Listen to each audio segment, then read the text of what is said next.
Evangelio de Lucas, capítulo 19, verso 28. Todos los preadolescentes 10 a 12 años de edad pueden pasar a su lugar de clase en orden. Los demás abrimos nuestra Biblia, debemos tener nuestra Biblia abierta en Lucas 19, 28. Si ya lo tiene por ahí identificado, le invito para que me sigan la lectura. Yo lo voy a leer en voz alta. Dice la palabra de Dios: en el nombre del Padre, y del Hijo, y del Espíritu Santo. Dicho esto, iba adelante subiendo a Jerusalén. Y aconteció que llegando cerca de Betfagé y de Betania, el monte que se llama de los Olivos, envió dos de sus discípulos, diciendo: id a la aldea de enfrente, y al entrar en ella hallaréis un pollino atado, en el cual ningún hombre ha montado jamás. Desatadlo y traedlo. Y si alguien os preguntare: ¿por qué lo desatáis?, le responderéis así: porque el Señor lo necesita. Fueron los que habían sido enviados y hallaron como les dijo. Y cuando desataban el pollino, sus dueños les dijeron: ¿por qué desatáis el pollino? Ellos dijeron: porque el Señor lo necesita. Y lo trajeron a Jesús, y habiendo echado sus mantos sobre el pollino, subieron a Jesús encima, y a su paso tendían sus mantos por el camino. Cuando llegaban ya cerca de la bajada del monte de los Olivos, toda la multitud de los discípulos, gozándose, comenzaron a alabar a Dios a grandes voces por todas las maravillas que habían visto, diciendo: bendito el Rey que viene en el nombre del Señor, paz en el cielo y gloria en las alturas. Entonces algunos de los fariseos de entre la multitud le dijeron: Maestro, reprende a tus discípulos. Él respondiendo les dijo: os digo que si estos callaran, las piedras clamarían. Y cuando llegó cerca de la ciudad, al verla, lloró sobre ella, diciendo: oh, si también tú conocieses, a lo menos en este tu día, lo que es para tu paz, mas ahora está encubierto de tus ojos.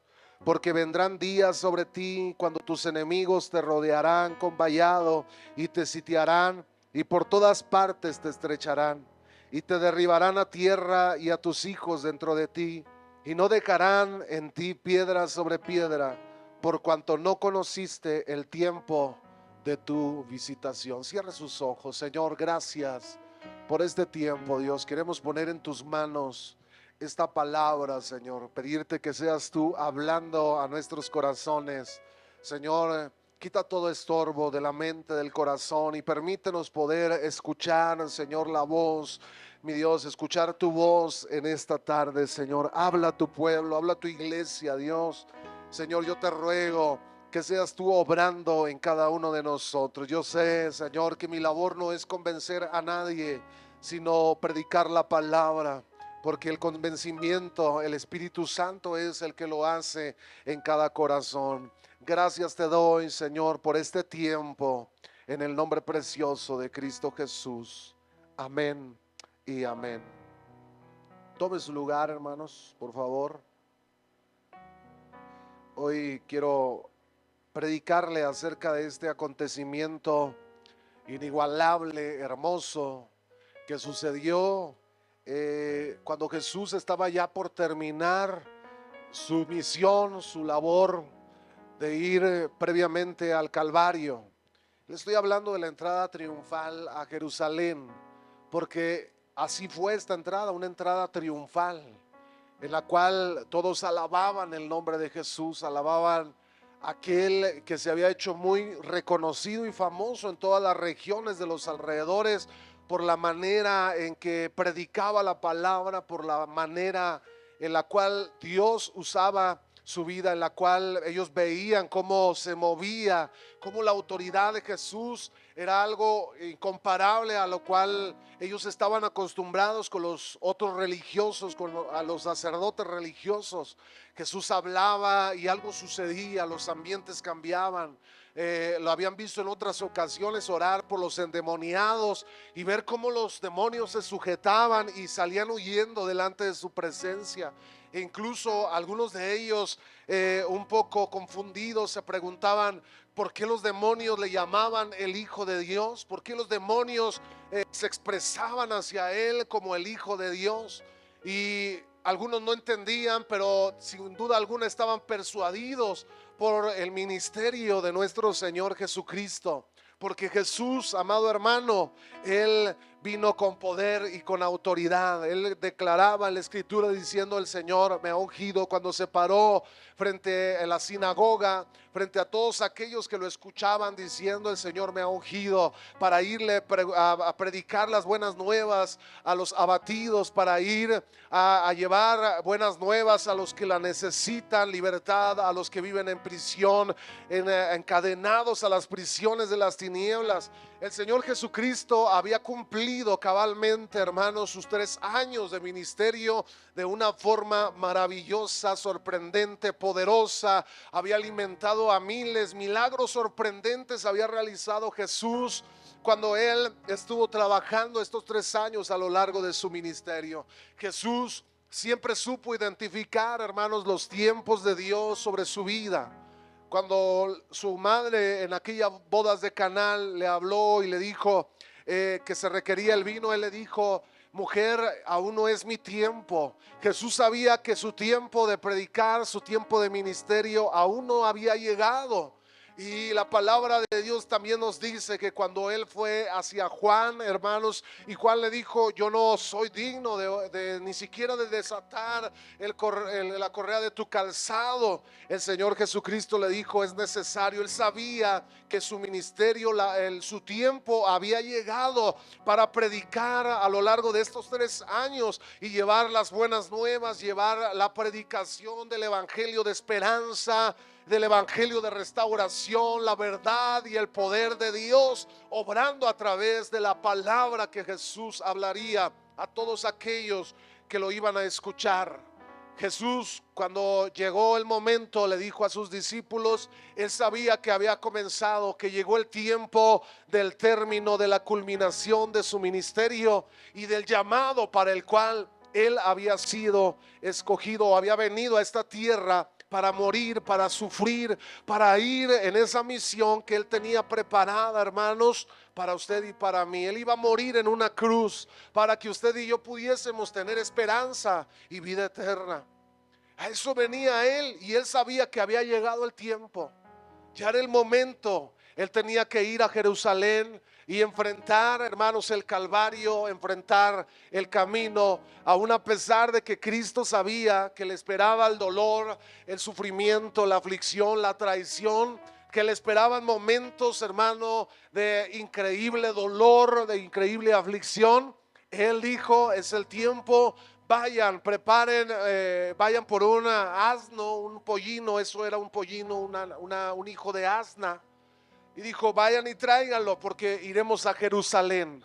Él sabía que llegaba el tiempo en el cual él tenía que morir. Así como supo identificar cada una de las etapas, hermano, en su vida, de su tiempo, de su ministerio, ahora él sabía que había llegado el tiempo de cumplir con lo que él había venido a esta tierra. Tenía que empezar su camino hacia el Gólgota, hacia el monte Calvario.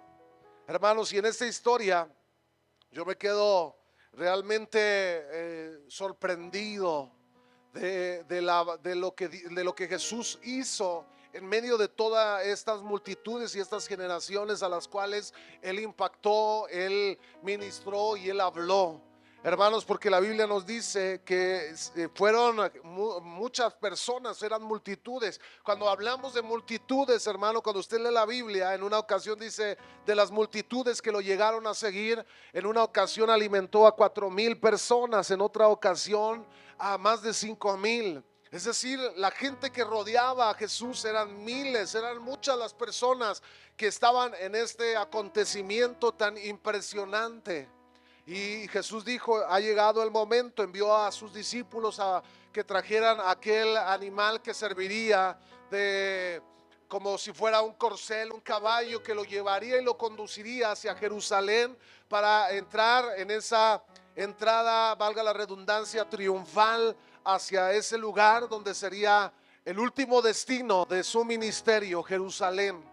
Hermanos, ahí emprendió Jesús, llegaron los discípulos, fueron hacia donde estaba, siguieron las instrucciones de Jesús, llegaron hacia donde estaba aquel animal, aquel burrito, lo desataron y tal como Jesús les había dicho, si les preguntan qué hacen desatando al pollino, ustedes les dirán, el Señor lo necesita. Dice la Biblia que los dueños del animal le dijeron a dónde lo llevan, por qué lo desatan, y los discípulos le dijeron, el Señor lo necesita. La Biblia no dice que se hayan opuesto a algo, sino que se fueron con el animal, con el asno, dirigidos hacia donde estaba Jesús. Y llegando ahí, lo echaron sus mantos que servía como una silla para Jesús. Y subieron a Jesús en aquel pollino y comenzaron, hermanos, su ascenso al monte y su descenso hacia Jerusalén. Ahí la multitud se iba acercando y mientras Jesús caminaba, dice que los discípulos y las personas que estaban arrojaban sus mantos delante del paso de Jesús, como aquellas marchas que se realizaban donde los reyes eran puestos sobre una nación y las multitudes se arrodillaban y arrojaban sus ropas, arrojaban sus mantos, reconociendo el paso real de la majestad que en ese momento había tomado posesión de el imperio de la nación, hermano. Así ahora aquellas multitudes arrojaban delante de Jesús sus mantos, reconociendo la majestad y el poderío de nuestro Señor Jesucristo. Aquellos hombres y mujeres, sin saberlo, estaban siendo, hermanos, presenciadores de lo que era esa marcha espectacular, magnífica, preciosa. Y no solamente eso, sino cada uno de ellos se convirtió en una voz que se dedicó a alabar el nombre de Jesús, a alabar el momento, a alabar a Dios por sus maravillas. Y dice que mientras Jesús pasaba, las multitudes coreaban: Hosana en las alturas, bendito el que viene en el nombre del Señor. Hermanos, las multitudes estaban viviendo un día glorioso, maravilloso, espectacular, pero no se estaban dando cuenta de lo que ellos estaban viviendo. Hermanos, estaban viéndolo con sus propios ojos, pero no tenían el entendimiento plenamente claro de lo que estaba sucediendo. Y es donde yo quiero conducirlo primeramente a darnos cuenta y a ver que lo que ellos estaban viviendo era meramente el cumplimiento de la profecía que Dios había hablado a través de los profetas.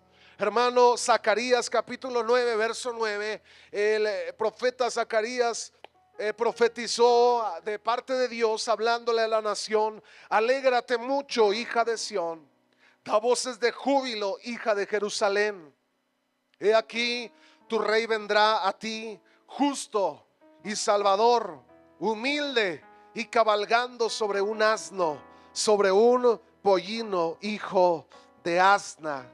Hermanos, el profeta estaba hablando de lo que acontecería cuando el Mesías viniera a la nación, que sería el Salvador de Israel, que sería el Salvador de todos aquellos que durante años habían esperado al Mesías, al Salvador de la nación. Increíblemente, hermano, la nación de Israel aún espera la venida de ese Mesías. Él caminó entre ellos, Jesucristo, Emmanuel con nosotros, anduvo entre los hombres, Él se movió, Él tocó las manos de muchos de aquellos que anduvieron con Él. Incluso uno de sus discípulos recargó su cabeza sobre su pecho y logró escuchar el latido de su corazón, el latido de aquella persona más sublime, más hermosa que pisó este planeta llamado Jesucristo. Él escuchó el latir del corazón de Jesús, hermano, pero esta generación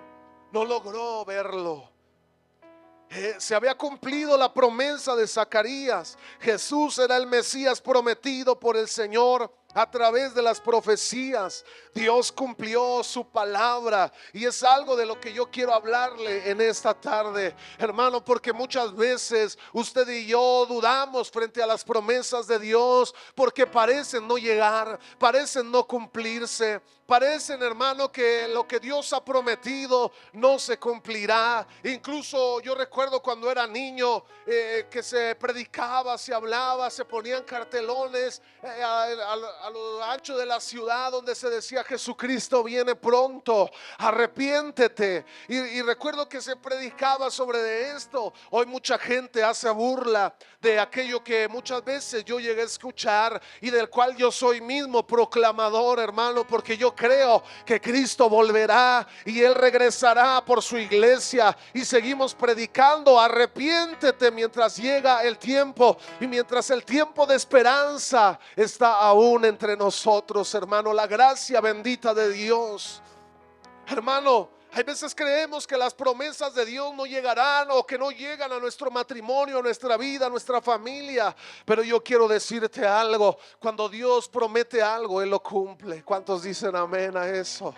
Dice el libro de Números: Dios no es hombre para que mienta, ni es hijo de hombre para que Él se arrepienta. Él no es como tú ni es como yo. Él no se retracta de sus dichos. Él, cuando dice una palabra, Él la cumple. Él es la esencia de Dios, es su naturaleza. Él ha comprometido su palabra y Él la cumplirá, porque Él es fiel. Si Dios ha prometido en tu vida, hermano, Él traerá salvación, Él traerá sanidad, Él proveerá en medio de la necesidad, hermano. Nunca dudes, confía, porque Dios es fiel en medio de cualquier circunstancia. Él cumple sus promesas. Él habló a través de Zacarías que Cristo vendría. Él describió este acontecimiento que tú y yo estamos leyendo en esta tarde, cómo Jesús descendería en el pollino, hermanos, y decía: alégrate, hija de Sión. La escena que estamos estudiando, que estamos escuchando, es una escena donde había alegría, donde había gozo, donde había regocijo por todas aquellas multitudes que le acompañaban. Amado hermano, el Señor Jesucristo estaba haciendo el cumplimiento de aquella promesa, de aquella profecía, de aquella palabra que se había hablado cientos de años antes, previamente a la venida de Cristo. Dios cumple su promesa, Él cumple su palabra. Aprende a confiar en Dios, aprende a confiar en lo que Dios ha prometido. Refúgiate en la palabra de Dios, en las promesas de Dios. Hermano, yo puedo ver en esta historia el plan de Dios y el rey esperado. El pueblo hebreo, hermanos, esperaba un rey político que viniera a rescatarlos de la esclavitud romana. Ellos esperaban la libertad de un yugo momentáneo.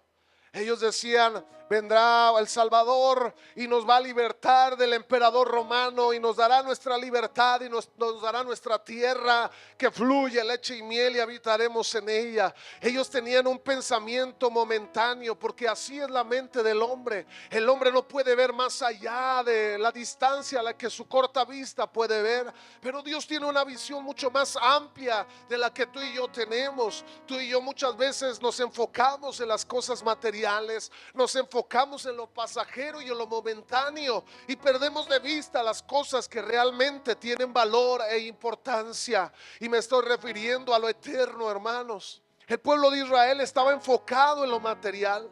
El pueblo de Israel estaba enfocado en lo momentáneo, como muchas veces nuestros corazones se enganchan a eso.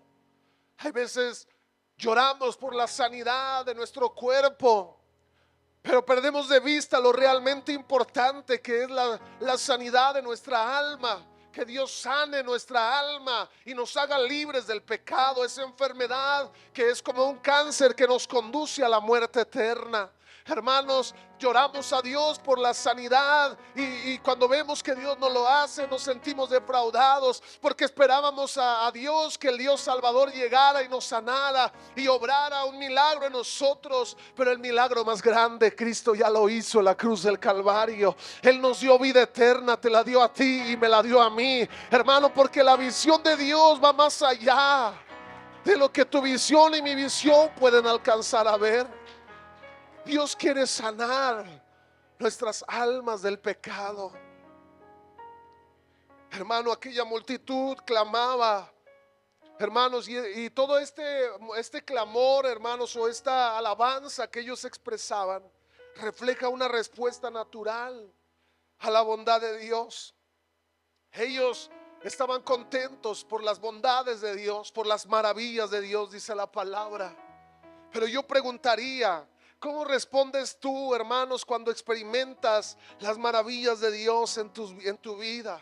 ¿Cómo respondes tú cuando Dios, hermano, hace algo en medio de tu vida? Hemos recibido predicaciones, hermano, innumerables, donde hemos hablado de esto, que muchas veces no nos percatamos de lo que Dios está haciendo. Nos enfocamos en veces, por ejemplo, el que está enfermo se enfoca en que la enfermedad ahí sigue, pero no se enfoca en la fidelidad de Dios en medio del proceso donde Dios ha estado. Camina con Él, que cada despertar, cada mañana, el abrir nuestros ojos, el respirar, es un milagro de parte de Dios.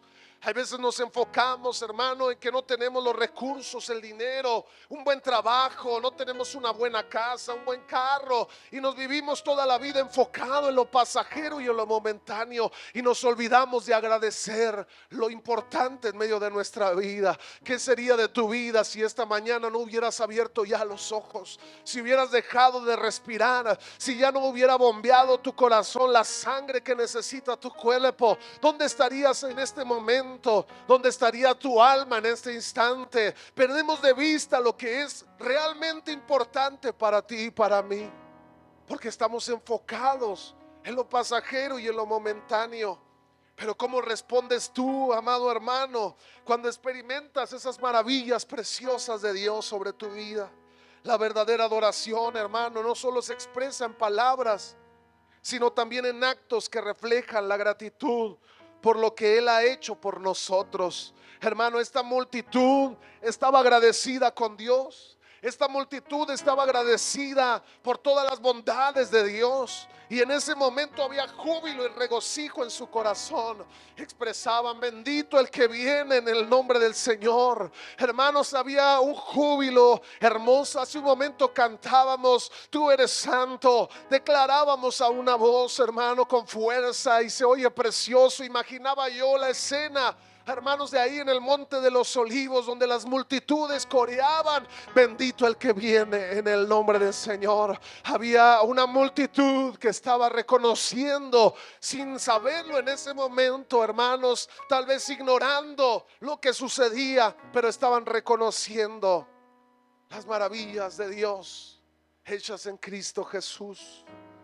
Pero de repente se escucharon a los fariseos hablar diciendo: Maestro, calla a tus discípulos de lo que están hablando.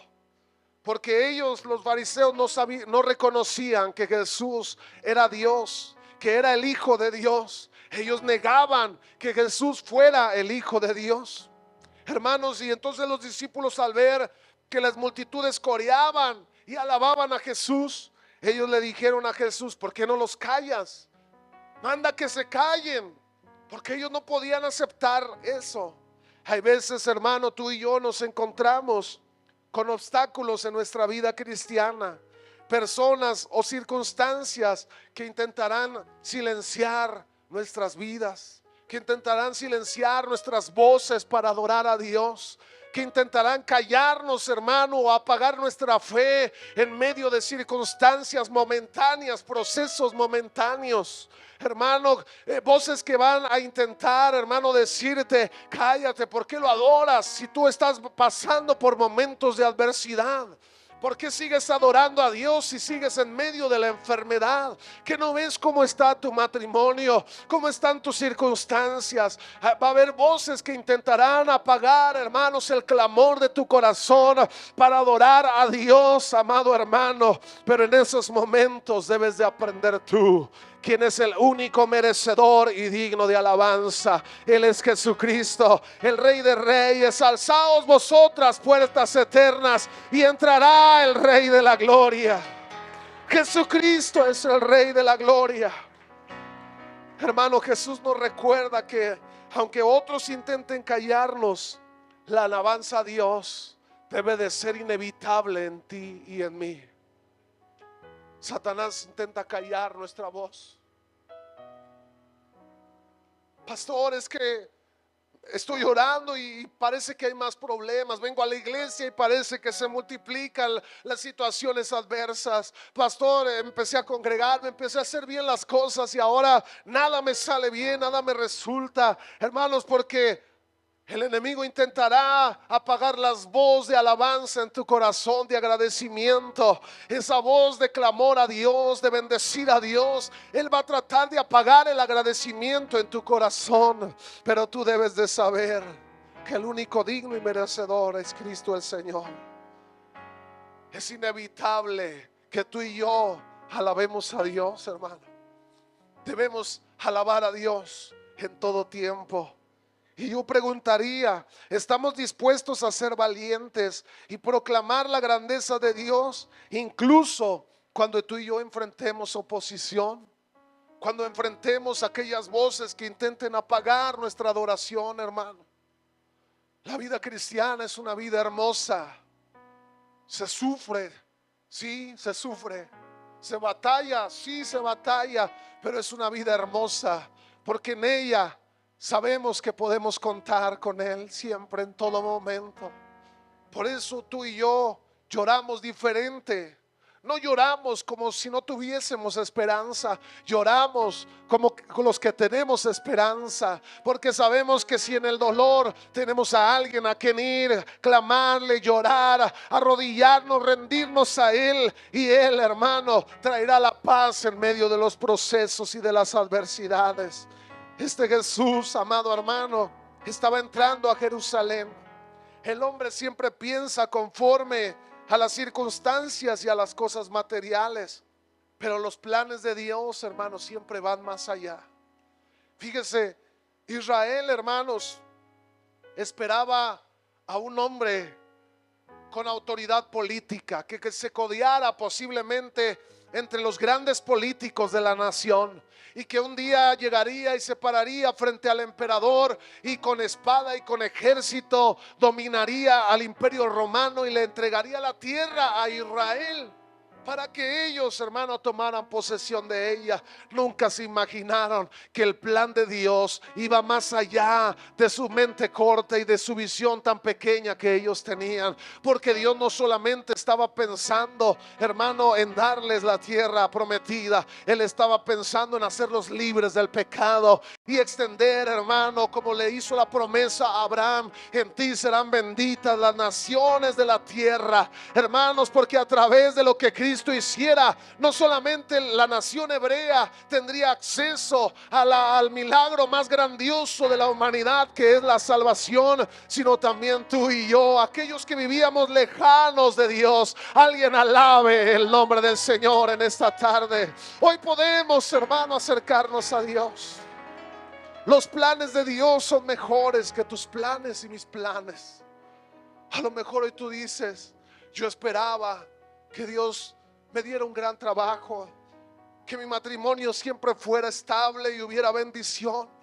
Yo esperaba que yo pensé que iba a vivir con sanidad, sano toda mi vida. Yo pensaba que nunca iba a enfrentar procesos que tal vez hoy tú estás viviendo.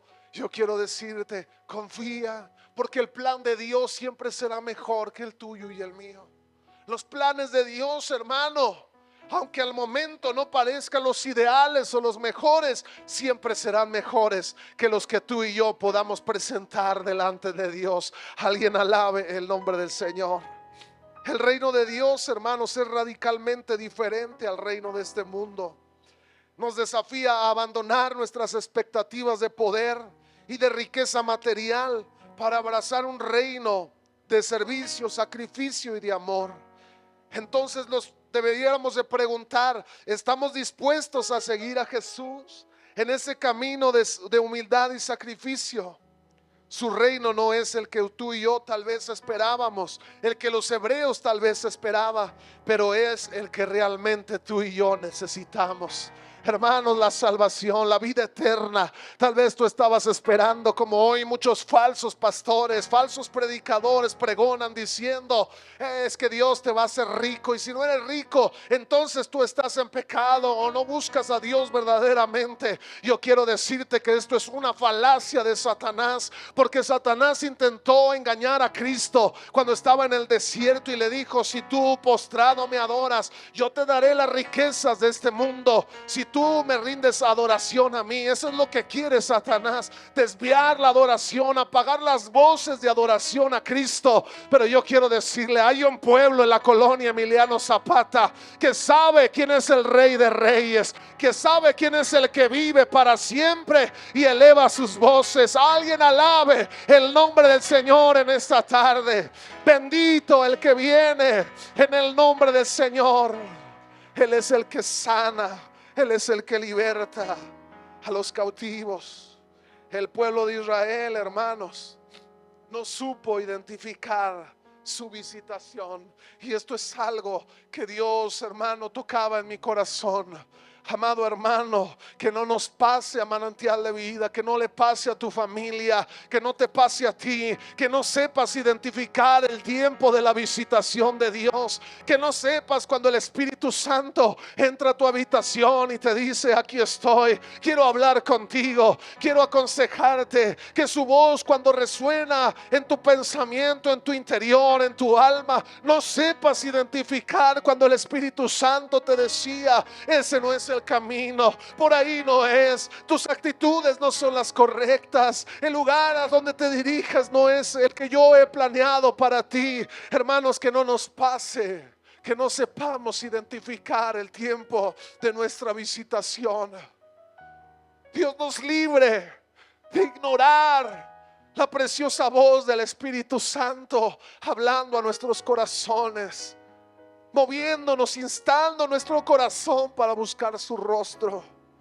Hoy es el tiempo de salvación. Hoy es el tiempo de tu visitación.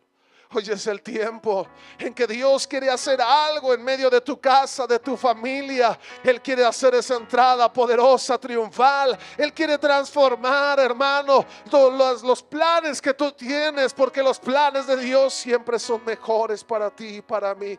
Y quiero terminar con esto. Hermano, en la historia vemos a un pueblo, a una multitud alabando el nombre, alabando a Jesús. Bendito el que viene.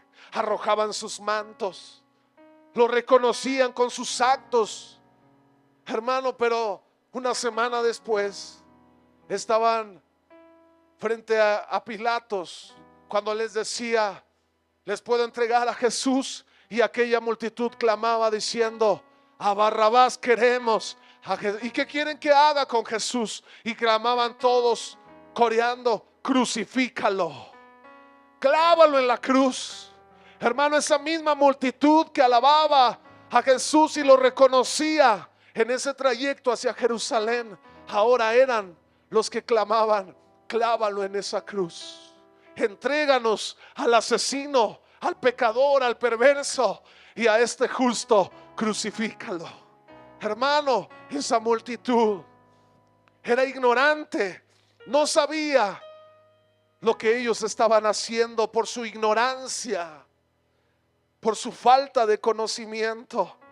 Que no nos pase a ti y a mí, hermano, que tú y yo cambiemos. Esto nos deja ver que las personas pueden cambiar, el ser humano puede cambiar. En un momento te dicen, yo voy a estar contigo, yo no te voy a dejar. En un momento te prometen amarte, te prometen estar contigo, respaldarte, pero al siguiente, hermano, te dan la espalda, te abandonan. Cuando los momentos de dolor, de aflicción, de dificultad, te dan la espalda y te dejan solo en el camino. Hermano, como Pedro, como los discípulos, como tú y como yo, lo llegamos a hacer con el Señor.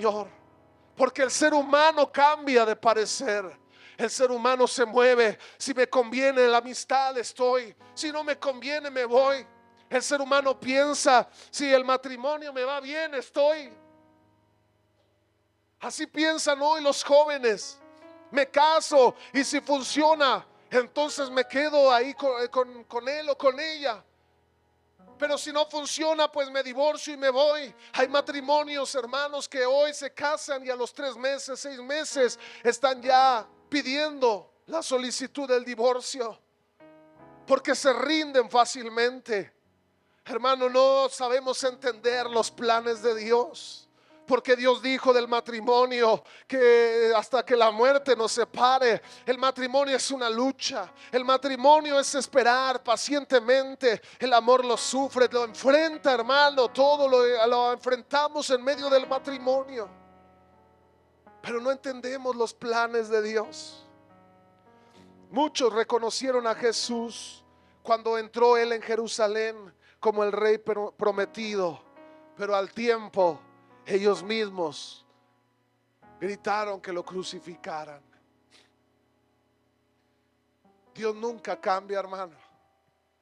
Esa es una de las características y atributos de nuestro Dios. Él es inmutable.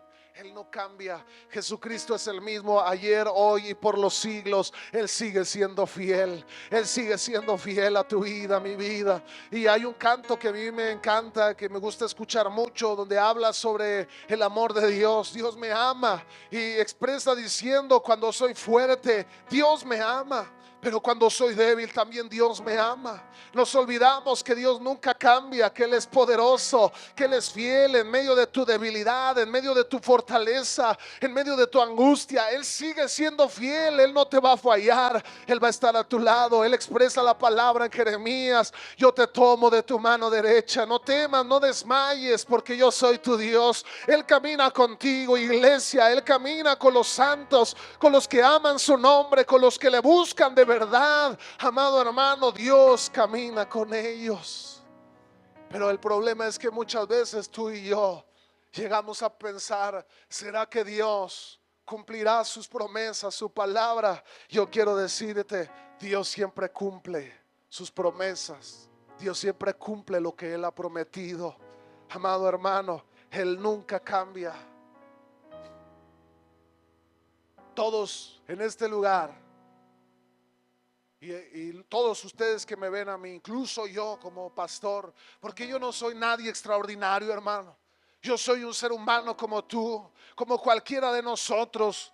Y yo estoy tan expuesto a fallar, tan expuesto al pecado como tú, como cualquiera, hermanos. El único que no falla se llama Jesucristo. Él sigue siendo fiel. Él sigue permaneciendo fiel a tu lado. Él no te va a abandonar. Y cuando tú le clames y lo busques, tú lo vas a encontrar.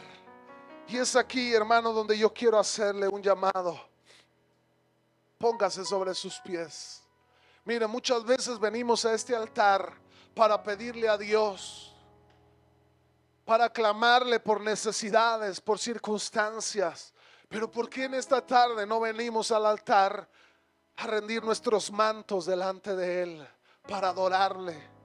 ¿Qué hubiera sucedido, hermanos, si Dios no hubiera hecho esa entrada triunfal en tu vida, en tu corazón? ¿Dónde estarías hoy tú? ¿Dónde te encontrarías en este momento si Cristo no hubiera llegado esa tarde, esa mañana, ese día a tu vida? Estarías tal vez internado en algún cerezo, en algún centro de rehabilitación. Estarías tal vez muerto por una sobredosis, enfrentando tu matrimonio, estaría destrozado. Hermano, no sé en qué circunstancias tal vez tú te encontrarías, pero ¿por qué no vienes delante de Dios? Y hoy rindes tus mantos delante de Él y lo reconoces como el Dios y Señor de tu vida. Hay momentos donde le pedimos a Él por circunstancias, peticiones, hermano, pero hoy que tu corazón simplemente exprese agradecimiento delante de Dios. ¿Por qué no vienes a este altar? ¿Por qué no sales de tu lugar y te vienes a este altar a rendirte delante de Él, a rendir tu adoración, a rendir tu corazón delante de su presencia?